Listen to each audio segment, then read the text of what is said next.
এর আগে যত আসমানি কিতাব এসেছিল সবগুলো কিন্তু একবারে নাজিল হয়েছে এট এ টাইমে। তাওরাত মুসা আলাইহিস সালামের উপর একবারে নাজিল হয়ে গিয়েছে একসাথে।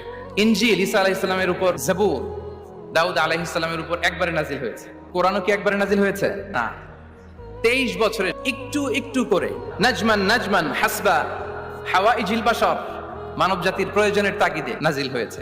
আপনারা জানেন যে কোরআনের প্রথম আয়াত নাজিল হয়েছে জাবালে নূর আছে একটা পাহাড়, গারে হেরা, ওই হেরা গুহায়। এরপর রাসূল সাল্লাল্লাহু আলাইহি ওয়াসাল্লাম মক্কা থেকে মদিনায় গেলেন, সেখানেও নাজিল হতে লাগলো। এই কোরআন কখনো নাজিল হয়েছে ঘরের ভেতরে, কোরআন কখনো নাজিল হয়েছে বাজারে, কোরআন কখনো নাজিল হয়েছে সফরে, এই কোরআন কখনো নাজিল হয়েছে যুদ্ধের ময়দানে, এই কোরআন কখনো নাজিল হয়েছে আল্লাহর আরশে। তার মানে রাসূল যেখানে কোরআনও সেখানে। কতটা ইন্টারেক্টিভ কিতাব!